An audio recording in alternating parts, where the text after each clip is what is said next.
I was told that if I put these keywords on my website, it's going to be fine.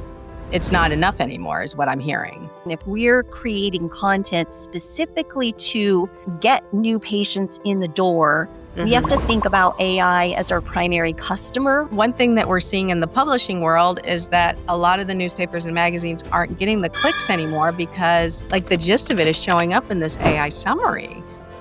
Google has begun to index public Instagram and Facebook content, also content from YouTube, TikTok, etc. I'm recommending now 80% dental or strategic content and 20% human or relationship-based content, because we've got to make sure that we are making the most of that indexed content on Google.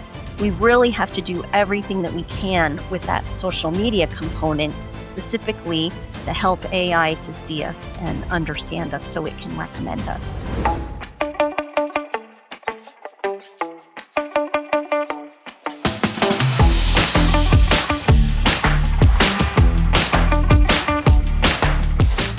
And we are back with another episode of Nobody Told Me That. And I have one of my longest time dental friends and a frequent guest on the show, Rita Zamora of Connect 90. Hey, what's up? Hey, thank you for the invite to chat with you.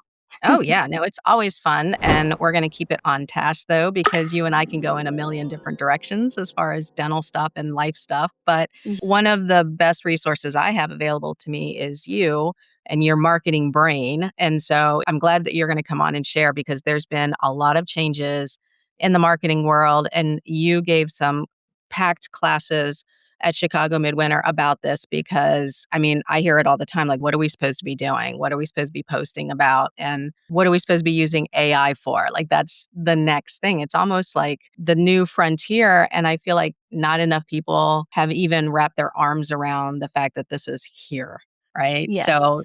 going to your classes, like, do you feel that a lot of the attendees were aware of what an impact it was, or were they still in their information gathering stage? I think that a lot of team members have been hearing about AI constantly throughout the program. You know, we're all hearing about it constantly throughout our lives, I feel like. But it's interesting what you just said about what AI can do for us, because I feel like today some of our focus is going to be on what we need to do for AI to better understand us, to see us, to recommend us. So it's not what can AI do for us, but it's also what can we do for AI. Yeah, I like that, because this is a tool, and the tool is going to be used by Google, by AI, no matter what, right? We have to be really good about making sure we are found. I mean, you have always been like, we need to be found. Google needs to find Yes. us, Facebook needs to find us, all of this.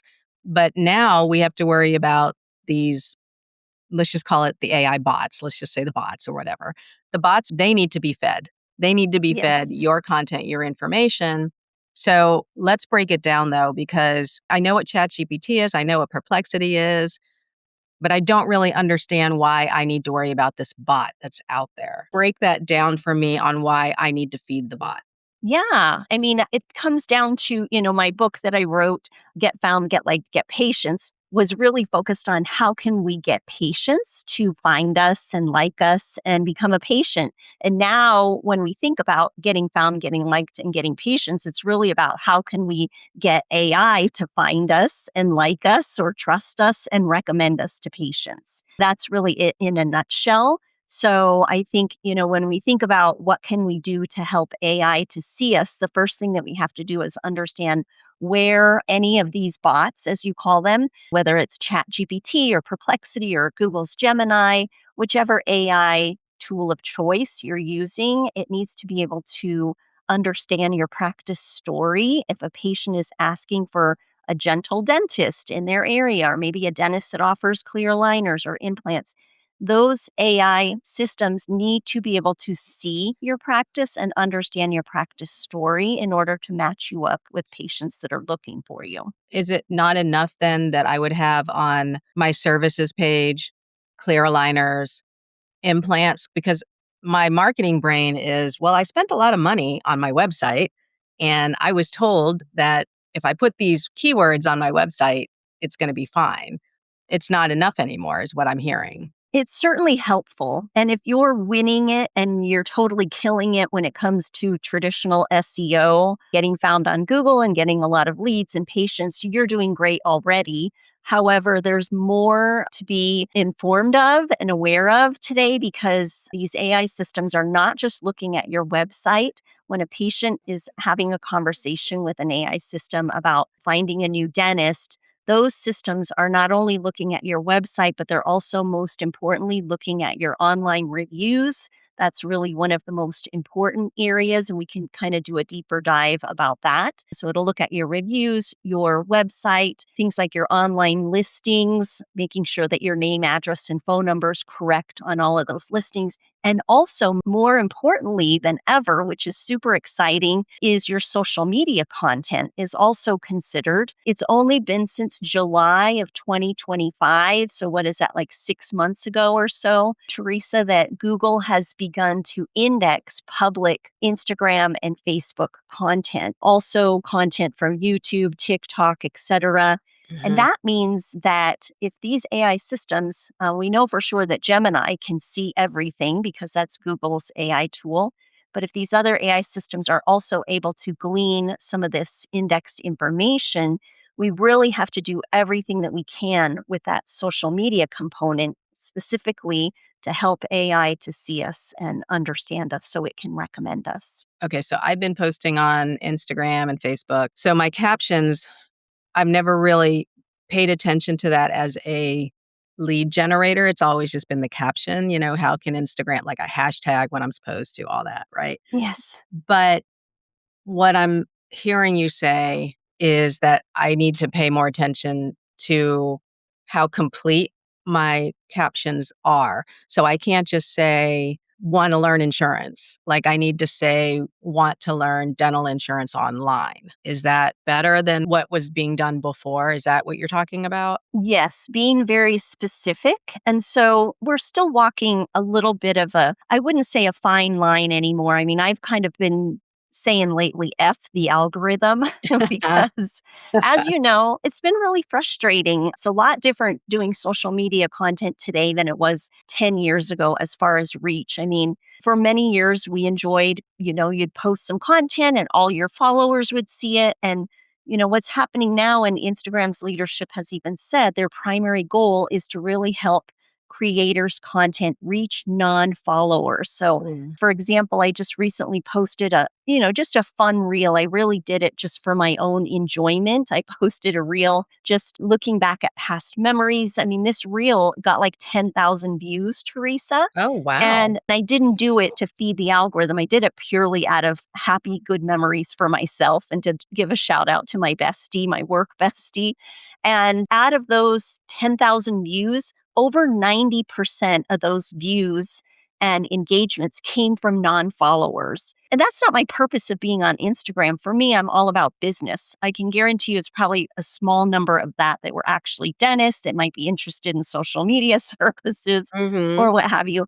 And that's the case for dentists as well. If your content is reaching mainly, Reels content reaching non followers, what are the chances that those patients actually live within driving distance that are Yeah. interested in dentistry and what you have to offer?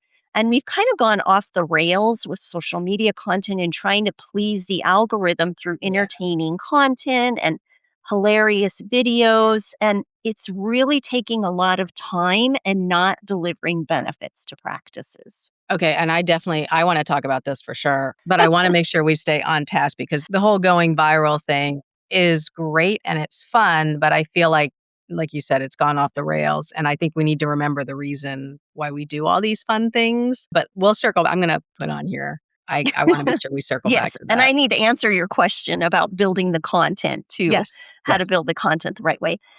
Dentists are like very specific, mathematical based, guidance when possible. They tend to be very methodical. And we've followed an 80-20 social media rule for many, many years. 80% social content, 20% more dental or promotional content is what I recommended over the years because we did that because so much content was reaching your followers. We didn't want to inundate them or overwhelm them with too much dental content. Yeah. However, now when such a small percentage of your content is actually getting in front of your followers, and now that it's being indexed by Google, we have to really flip that script. And so I'm recommending now 80% dental or strategic content and 20% human or relationship based content Oh. because we've got to make sure that we are making the most of that indexed content on Google. That content is feeding AI and also patients, but we're not going to overwhelm patients with dental content today because they're seeing a smaller percentage of our content, anyways. That's a big change because you've always said, make this about the practice. People want to see your real life. They want to see, if you're at an event, post about that. But now that you're wanting to make sure that AI captures the reality of your practice, that is not as helpful as saying, here we are at clear aligner educational event, right? Like, Exactly. or just out on the town in Chicago doesn't help. Now it's while we're taking continuing education in implants. So I see what you're saying because that's a huge change. You have always said the dental is a little piece and the relationship is a huge piece. So for you to say that, I Yes. don't think I've heard you say that before. Like that's wild to me that you made that change and you're seeing the results of it too with your clients. Wow. Yes. Yeah. And we're in the process actually of implementing some technology. It's a little premature right now, but I'm hoping that in a few months when we talk again, I can actually have some data to share with you about that. Okay. But we already know where AI is looking, so to speak, for information about your practice. Keep in mind that in the past, patients would look at maybe 10 up to 30 pieces of content about your practice before they make a decision to become a patient. So they might look at your online reviews, your website, different social media content, a video or two. But AI is looking at thousands and thousands. It could look at 10, 12,000 pieces of data about your practice in a heartbeat and develop a story about your practice. And if it's not seeing patterns or repeated content topics, it's basically kind of going to make up a story. And we've both seen that where AI systems can hallucinate and kind of fill in the blanks. And we don't want AI to have to do that. So there are certain ways, I would call it sort of an anatomy of a caption. We certainly don't want to keyword stuff. We want it to be palatable and attractive to patients, of course.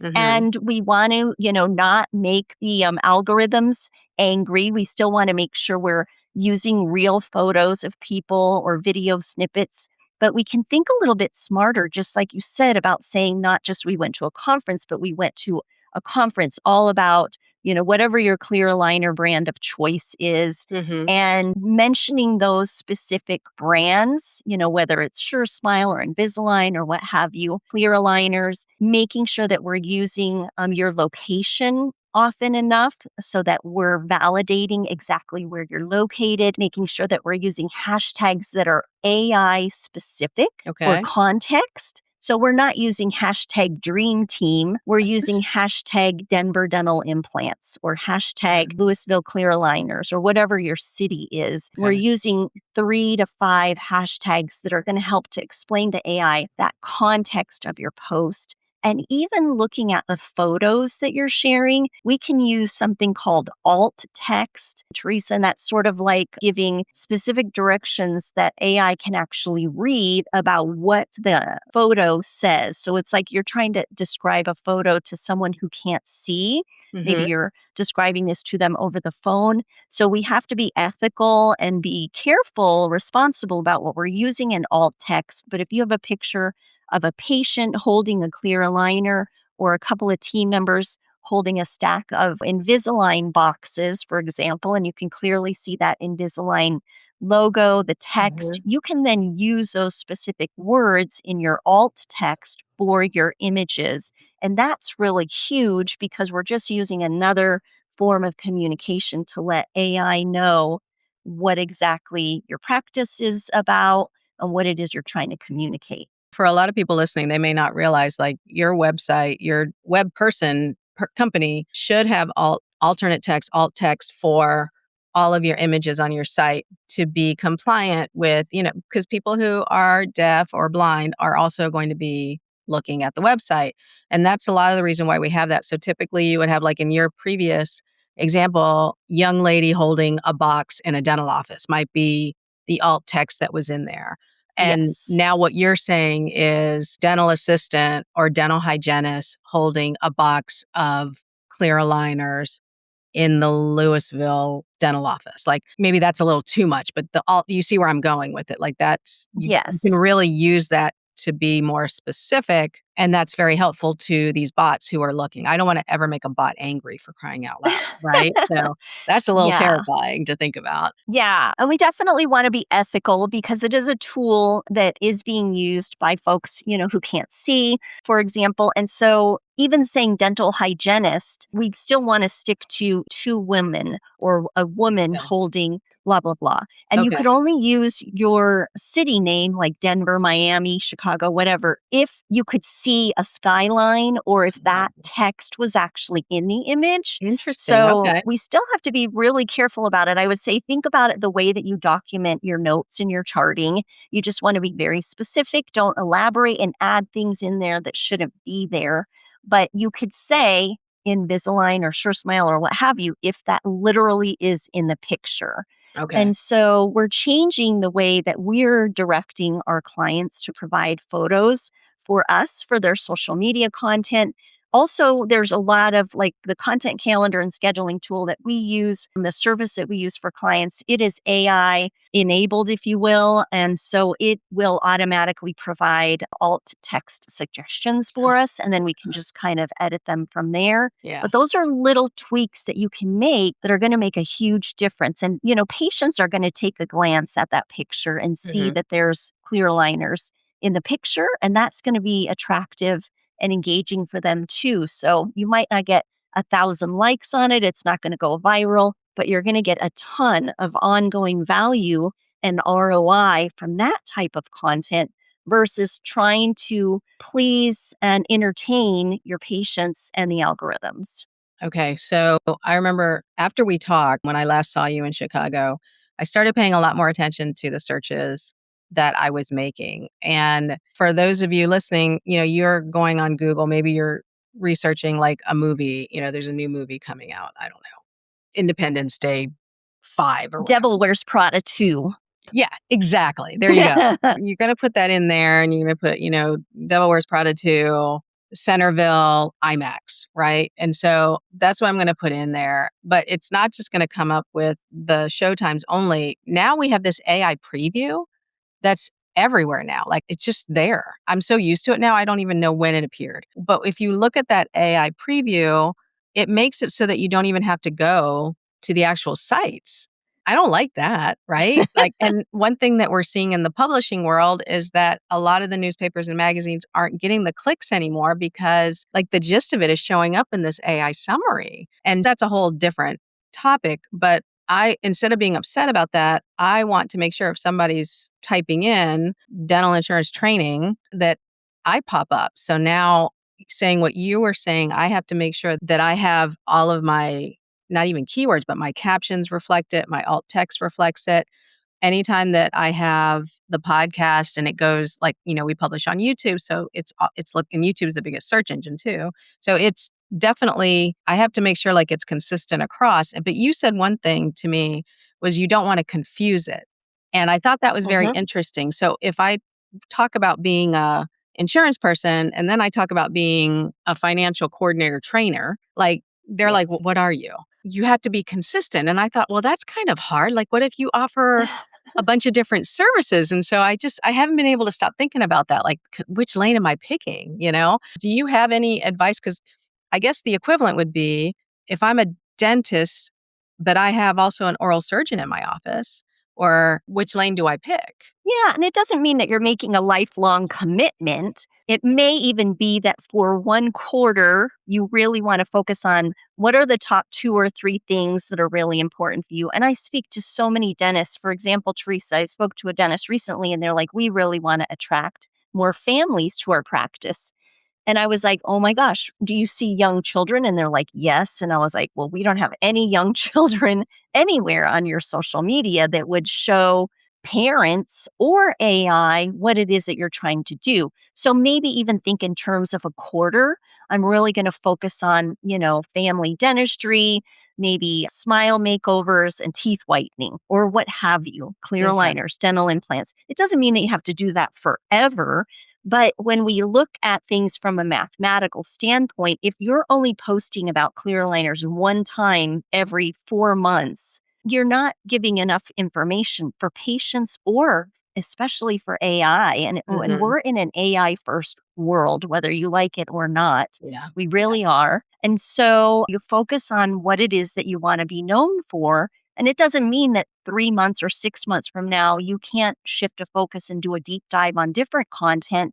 This should be enough that over the course of a few months, you should be able to do anonymous question. You can search anonymously on Google or some of these other channels and see, or ask a friend who hasn't got a relationship. If you do it with your chat GPT, it already has a relationship with you. You're going to get skewed answers. So there are different ways you can go about it. There's more and more systems, technologies that are coming out that will help you to track this. But after a few months, you should be able to see that there's more easy to recognize patterns that are Mhm. available about your practice. So Okay. that's the good news. And what we want to do is, for example, Teresa, I think I had told you we had a dentist that came to us and they had a very similar name to an influencer that was on the opposite side of the country. Oh, yeah. And the AI system was pretty clear. They couldn't give us a lot of information about the one specific dentist we were asking about because it was confusing it with the influencer that had the exact same name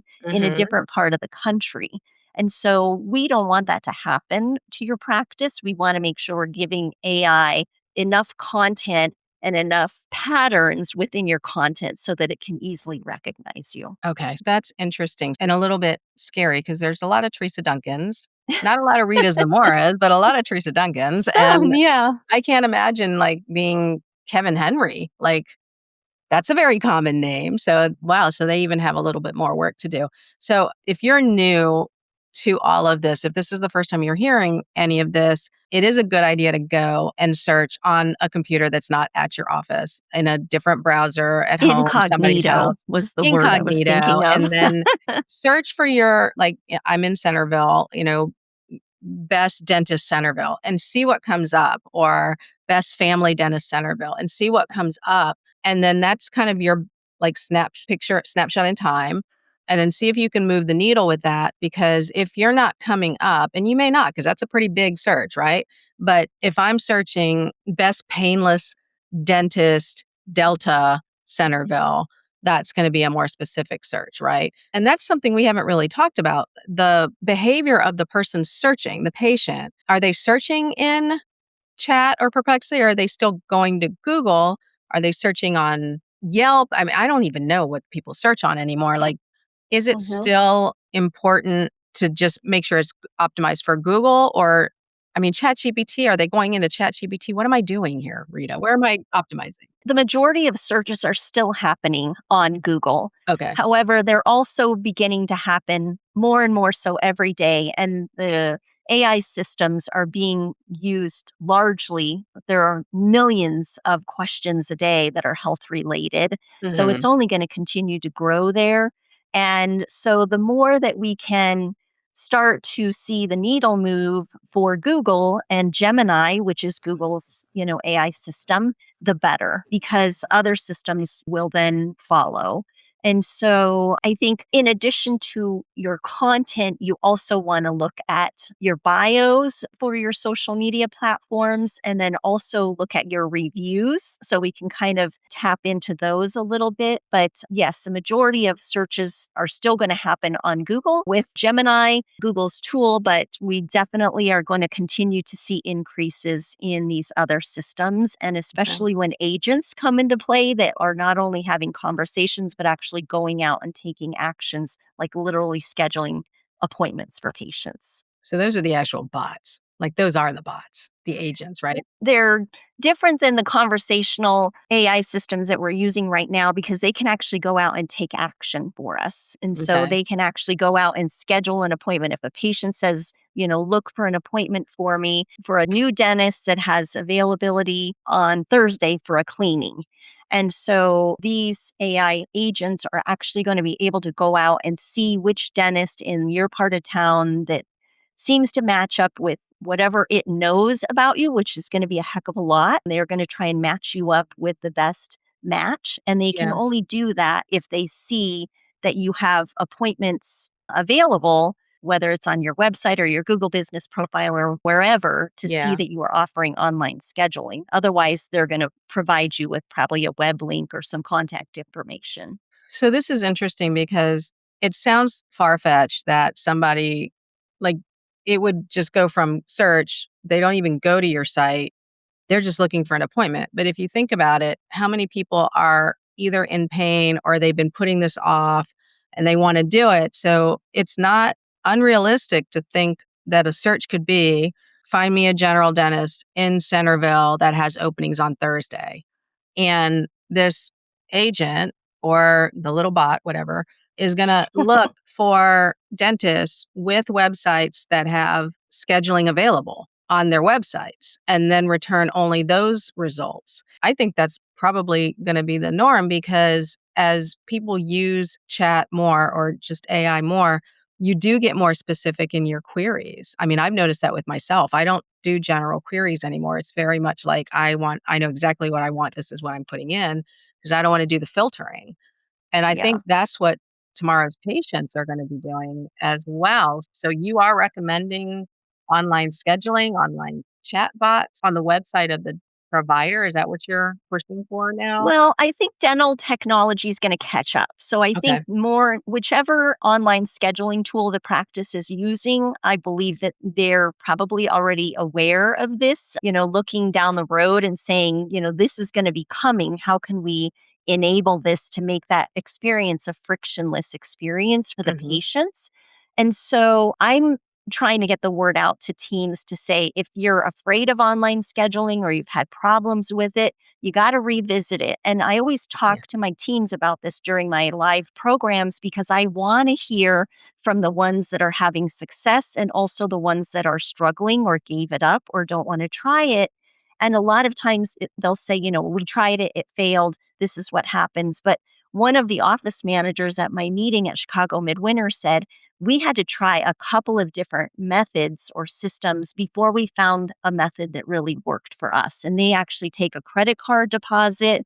They made it very clear to patients that you would lose this deposit if you didn't show up for your appointments. And I mean, they had all of their processes dialed in. Hmm. So I would say to teams now, this is coming, even if it's, next year or whatever, a couple of years away, you're still going to get that advantage of getting patients and using that as a competitive advantage today because a lot of patients are trying to schedule appointments, as you know, Yeah. outside of office hours. And so we've got to start looking at that now to be able Yeah. to accommodate what's coming. For those of you that are not doing online scheduling, I think time's up. I mean, I agree with you on this. I think time's up because it's not about us anymore, admin people. It's not about us anymore. It's about the patient. And today's patient is very clear. They want frictionless, like you said, no friction. They want convenience. And if they want to make an appointment at 2 o'clock in the morning, they feel like they should be able to. And they Yeah. will. I mean, I know for myself, if I'm here, it's the East Coast. If I'm over in Denver, it's not, the same time. I might be making appointments at what you think is 2 or 3 o'clock in the morning for my parents. And we don't go to offices that don't have online appointment availability for my parents because we just need that. We need that convenience and online pay. I don't think I'm very different than many patients. So I feel like we're past that point. Like we really need to look at that. And kudos to that manager for giving it another shot because most of the time when things don't work out, we just go, you know? Yeah, yeah. That's why I love that engagement, as you know, during our live talks when we can actually have these conversations that I think are so helpful for Yeah. dental teams. And it's not just me that I pulled this idea out of the sky, just so you know. I mean, there's also a video I can share the link with you with Microsoft CEO of AI who talked about this for all healthcare providers, whether it's a dermatologist or a cardiologist or whomever, because they're getting so many millions of inquiries about health related topics already. Yeah. Why not? You already see this. I see it all the time with ChatGPT. In fact, I had to tell it to calm down because you ask a question and they would provide, this conversation. But then it's like, oh, would you also like da da da da da? And I'm like, I no, stop asking me these I know. baited questions because, of course, I would like to go on and on and on. So, I mean, Yeah. naturally, the next question is going to be if you have this toothache or I really think you should go have this checked out. Would you like me to schedule that appointment for you? It's Mhm. like, I mean, and sometimes our patients just need that little nudge. I mean, how many times have I been on the phone and said, "Yes, we do that. We work with your insurance, and do you have any other questions?" And you just have to go, "Let's schedule that appointment." And it's really easy to do if you are assumptive. That whole thing about the credit card, having to put in a credit card in order to make an appointment, that's not new either. I saw this in dentistry like 4 years ago, 3, 4 years ago when people were really like jumping on the online scheduling even before they had all the kinks worked out. I feel like that's where we need to be because patients don't blow off appointments when there's money tied to right. it, and it's a better quality of patient that you're gonna get. So, if you heard that and said, "Oh, my patients would never do that," I think you need to revisit that because it is risky to let people make appointments or request appointments, and then you could get, somebody who's just messing with your office making 10 appointments, and that would be hard on you. So, Yes. yeah, and I've heard bad stories about that. Okay, let me ask one thing. So, now that it's indexing social media, if I don't get a lot of engagement on my posts, does that make a difference now, or are they looking at that as well? Like, what if I have a really solid post, but only like 10 people interacted with it? Is that okay? I You mean, know? it's really fine. I think we don't want to make our content so unappealing that algorithms within those social media channels are like, no, I'm not going to show this to anybody because no one's going to like it. For example, if you were to post a graphic that had tons of text on it Mm, and no human faces and it was blurry, I mean, those are all algorithm killers, mhm. visibility killers within the algorithm. It's Yeah, not going to like it. Patients aren't going to like it either.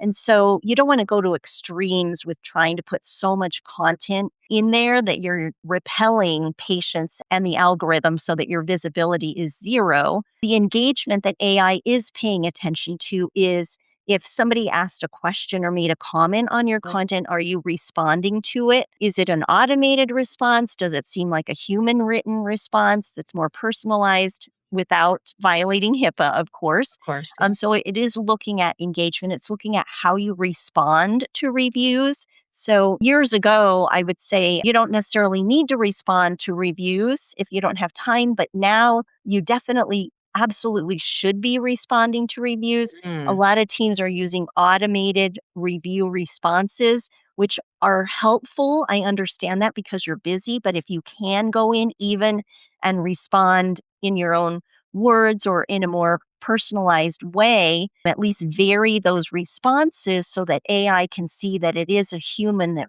is responding because they're yeah. varied and the tone is a little different, the wording's different. That is very helpful, that sort of engagement. I really don't like the auto responders. Like, I can tell when I'm searching for a restaurant or a hotel, it's the same, like, it seems like the manager is always, like, reposting the same message, right? And so I don't like that. So if you can, yeah, please change it up. Like, it just looks better if you do that. The other piece is the reviews now. You said general reviews, and I'm paraphrasing what you said, and it's been a couple weeks. Like, general reviews don't cut it anymore, is basically what you were saying. Like, Dr. Zamora is fantastic. Like, okay, who cares? What do I need to have my patients say? And is there a different way of asking for reviews than in the past? Yeah, there definitely is. And certainly all of those good reviews are very, very valuable. That's one of the number one ways that most dentists, I would say, are hearing from patients why they chose their office. It's because of their good reviews. And so there are a few different things. I'll just pull out some of the most important ones. When AI is looking at your reviews, it's looking for the number of reviews. If you have 25-star reviews and another practice has 200, 4.8 stars, the one with 200 reviews is going to be more valid, more legitimate, looked at more favorably because of the volume of reviews. And Okay. so also it's looking at consistency, recency, and the content of the reviews. So if you have, like you said, all 5 stars, the good news is that most of us, including your patients, are now they're informed and they understand how valuable reviews are. So that I think you could start to have very organic and be careful about these conversations that you're having with patients. It should be a patient that you know loves you, loves something that you did that you want to do more of. So if you're trying to grow dental implants in your practice and you have a few patients that you know love you and are thrilled with the dental implant treatment you gave, you could ask them one on one and just say something like, we get a lot of patients that ask us about dental implants, and they always say it would be so helpful if they heard from someone else in the Mhm. community that had also had this treatment done. So we'd love it if you could edit your review or, add a new review mentioning the experience that you had with your dental implant treatment. And it would just really help, a neighbor out if you had Yeah. time to do that. So you literally want to be that organic and friendly and really customized with that question, because you don't want things to come across as suddenly overnight you have 25 reviews that mention that. It's Yeah. a Yeah. red flag in a number of different ways. But I think if you can start doing that consistently, now you have patterns in your reviews over time that mention specific treatments, and that can be incredibly helpful. So now I'm always asking, patients, hey, here's when I'm in the office, like you would say, hey, feel free to leave us a review. Here's the QR code or whatever. I need to, though, have them mention something specific. Is it fair to say, maybe in the ask, if there was anything in particular you loved, or was there anything that stood out about your visit? Is that what I should be asking? Because I feel like they're not going to give me something specific unless I jog their memory about it, right? Yes. And I mean, I think this is an opportunity for role play, just like it was when we first started. Remember how uncomfortable it was for many practices to even ask for reviews? Oh my gosh, And we went yes. through the role play for Yeah. that. So now it's sort of role play next level for, Mhm. now we know everybody knows on the planet, how important reviews are, how to leave a review, or that they're going to get a link or an email or what have you. So it's really about adjusting our conversations. And I want team members to do it in a way that feels comfortable, that's ethical, and, is just going to end up seeming natural. Because anytime that we're doing anything, we want to avoid those like contests, or we are Mhm. going to incentivize you if you mention dental implants 3 times in your review. Absolutely not. You don't want to do that. So we don't want to go off the rails with doing anything going to come back and backfire. I think Mhm. I told you, Therese, about that hair salon that was incentivizing reviews, and somebody said, don't go there because they give bad haircuts, and that's why they're giving everyone gift cards Oh to god. leave reviews. It's like, oh, we don't want to go there. All Um, that effort that they had giving out gift cards, and one review just totally stomps it. yes. That's funny. I mean, it's Yeah. not funny, but it's funny. So, Yeah. Well, and we also have, Federal Trade Commission regulations and things like that. And so right. you want to make sure if you have questions, you can reach out to me, if you're Mhm. considering different things, but avoid incentivizing. There are a lot of other things you can be doing. That's for another show. But Yeah, yeah, yeah. yeah. Yeah, and honestly, I mean, if anybody is struggling with being consistent and any of their social media marketing, I mean, you've always been a resource. Everybody I've ever sent over to you has been super happy, and Connect 90 is just this great service. So definitely Thank just want to you. give you that plug. Like, I just think you provide such a valuable service. So, but all the links will be in the show notes, for Connect 90, but fantastic product. Let me, though, go to what we want to talk about, which is Mm. the crazy viral videos that are going on Instagram and Facebook, and some of them make me laugh, don't get me wrong, but then I go, "Oh my gosh, like, patients are seeing this." Like, as an insider, as an industry person, I'm like, "Yeah, that's funny when they talk about how patients don't understand their benefits, or, patient canceled again, or when patients come late." But as a patient, I don't know if I would really dig that at all, like seeing that side of the patient, of the practice. But then again, I'm not everyone. But what do you think about all of this? I mean, because I feel like there's this big urge to go viral. Everybody wants to go viral. I get it. It's always fun, right? Yes. So you go viral, but what is it? What's the ROI of that? And if it's something that's not great for patients, does it actually hurt you in the long run with your patients? I don't know. You run into this a lot more than I do. What do you think about all of that? Yeah. Well, there's a couple of things to say about that. Just because you're the most visible, it doesn't mean that you're the most trusted. And Mm, so I'm not here to judge what's right or wrong and funny or not funny or what have you. But I would just say, from a business standpoint, from a marketing standpoint, if we're creating content specifically to get new patients in the door, we have mhm, to think about AI as our primary customer right now, as well yeah, as patients. The good news is that all the tips that I'm giving you are going to be patient friendly. They're only going to help you to attract your ideal patients. But I would just say, as a business owner, would you rather be investing, and maybe your team's doing it totally for fun and for laughs in the break room, and I get that. But if you're doing it from a business standpoint to mhm, try and get more patients in the door, you got to think about, how are you going to feed the algorithm the content that it needs to see? I'm sorry, not the algorithm, the AI system, the content that it needs to see in order to recommend you to patients. And so, if we did want to look at research, I believe it was a CDA journal. I'll have to look for the link, Teresa, and I can provide it to you for the show notes. But they did a study on like 1,500 TikTok videos. This was like a year or so ago, mm, and found that almost half of the videos they evaluated ended up leaving patients with a negative taste in their mouth. yeah, It was not benefiting our profession at all. And it was a very small percentage that were also considered humorous by the patient, or that also were like repelling the patient. So we're really not doing our profession any favors. And that's mhm, based on research. I'll provide the link for you to see that. And so I think it is time, if anything, that we keep in mind, that sort of, again, I joke around with it, F the algorithm.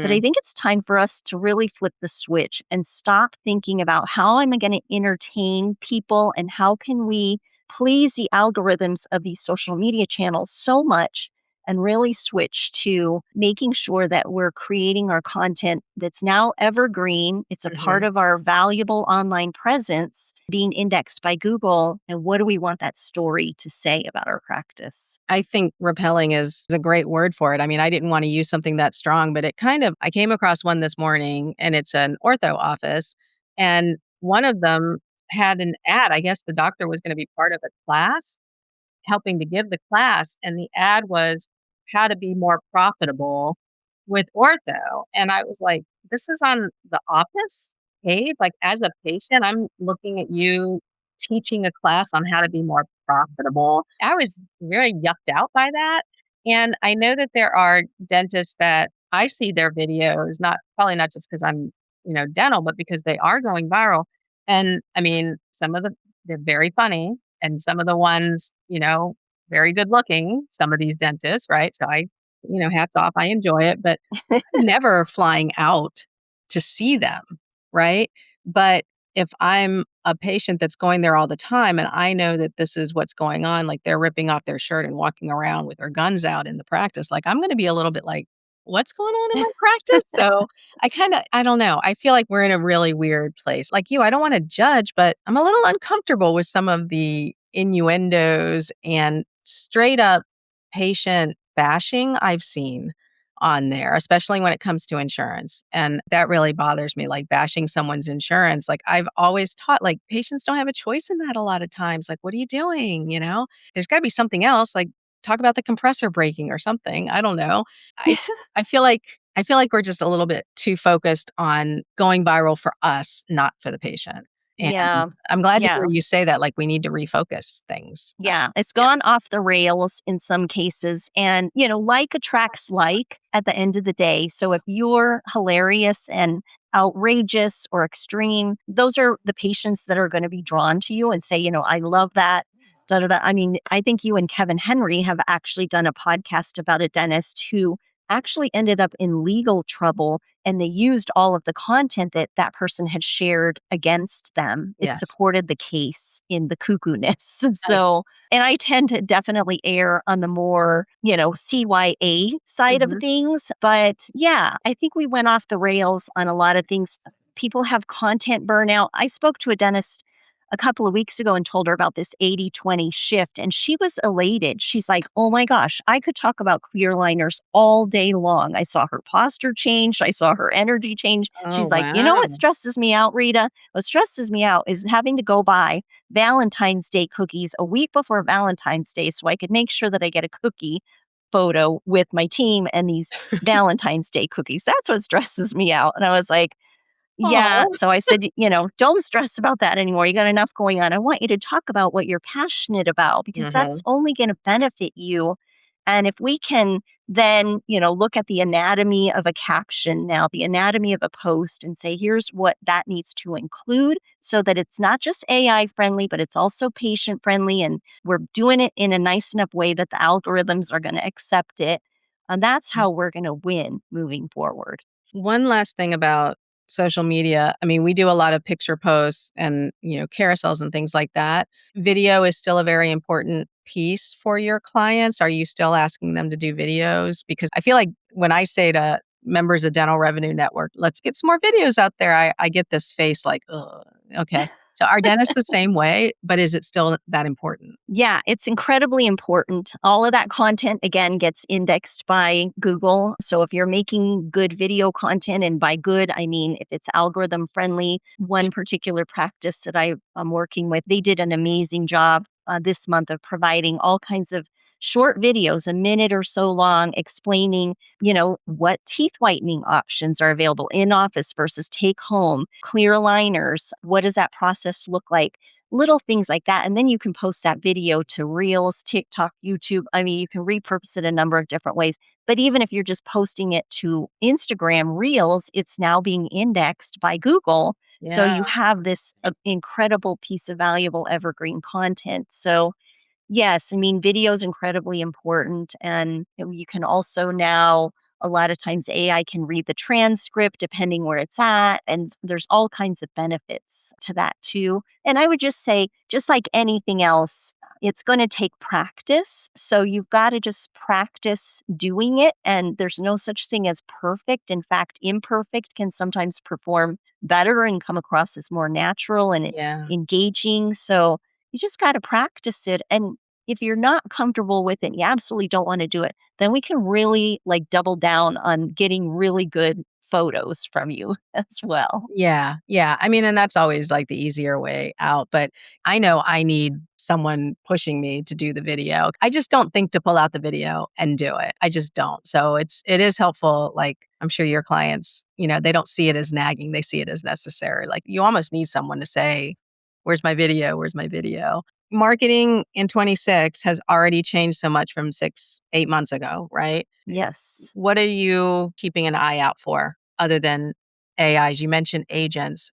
What else are you keeping an eye out for that we should hmm be looking at?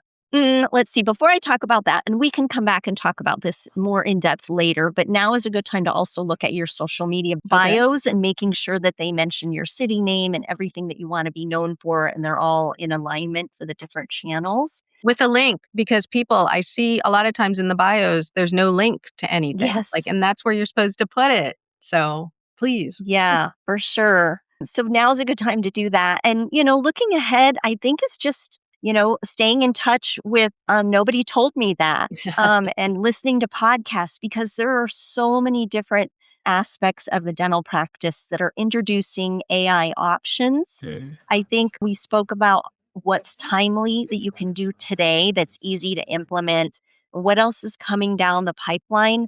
I think to be determined. It could change tomorrow or next week. And the good news is that everything that we talked about today is only going to help you attract patients, humans, or as the AI might call us, meat puppets. Ugh, It's only going to attract more of that to your practice. Nothing's outrageous or unusual. mhm. So that's the good news. And I think what else is coming down the pipeline for online visibility and practice marketing to be determined. I think it's Yeah. changing on a daily basis. It's very exciting. Certainly has reinvigorated me and given me more hope in that sea of social media content that we've been swimming in, knowing that everything that we can do now within social media and the Google business profile and the website and everything else that we talked about, reviews is only going to help the dentist, overall. So that's very rewarding. It's exciting. I mean, the whole visibility thing. I mean, just in the last 3 years, I think you've been really, like,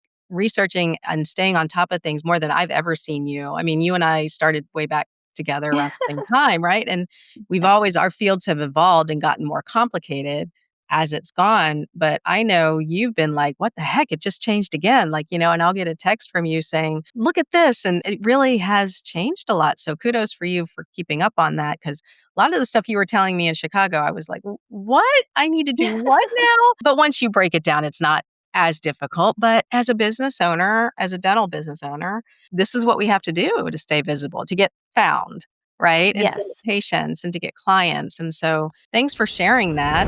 Are you a dental biller feeling overwhelmed and isolated? I get it. The world of revenue cycle management is complex and ever changing. That's why I created Dental Revenue Network. Our membership community was created to help you become a better revenue cycle manager and small business operator. Say goodbye to feeling alone and hello to a supportive community of dental billing professionals. Here's what you'll get: monthly billing focused meetings with peers and experts, business building sessions to elevate your career, resource libraries tailored for billers and billing company owners, introductions to cutting edge RCM technologies and companies, and a vibrant community for networking and support. Ready to transform your dental billing experience? Visit dentalrevenuenetwork.com today. Don't wait. Join us now and navigate the business of RCM with confidence. Now, where can we find Connect 90? And tell them about your newsletter, because everybody should sign up for your newsletter. Oh, thank you. Yes, we have our Connect 90 service where our number one goal is to help our dentists to save time and get better results, specifically with their social media content. We have a Connect 90 Plus service now where our dentists just send us, 8 or so photos or video snippets, and we will then create all of their content, get it published to Facebook, Instagram, Google Business, LinkedIn company page, all those important platforms for them. It's all month to month. Some of our programs, we offer a 30-day complimentary trial and no long-term contracts. So it's very easy and affordable for dentists to work with us. And yeah, it's just an exciting time right now. I love continuing to research everything that's cutting edge right now. So I've been a CE connoisseur lately with Search Engine Journal, all the different experts on SEO and online visibility. And so, yes, I would love to hear from the dentists. Any questions, comments? If they did want to sign up for my newsletter, that's on ritazamora.com. Otherwise, connect90.com is our other resource. So thank you, Teresa. Yeah, that way they can keep up with you because you have webinars, you have speaking appearances. Like, this is one of those things. And I know a lot of the specialists, they like to bring you in like as an appreciation speaker for their general dentist. And I know that's kept you busy for a long time. So Yes. I love definitely that. think this is one of those topics that sounds like, oh, another marketing. But then when you really get into it, you're like, oh, this is like seriously important. Like, it's not just, you need this color and this logo. This is the meat and potatoes. And meat puppets, really, that's just a disgusting term. How dare you, AI? Like, what on Yes. earth? Well, it definitely distinguishes how we're different. So, Yeah, I guess so. Wow. Okay. So, all right. Well, thank you again for coming back on. You're always a great guest, and I always appreciate it. And dear listeners, I always appreciate that you spend some of your time with me. We're all super busy, so thank you for making time for me today. The show notes will have any links that we referenced in the episode. You can also find links for my book, events, and my online insurance course, Dental Insurance Design and Management. I speak often around the country on management and insurance issues. Come hang out with me in one of my classes. I promise you'll laugh and learn.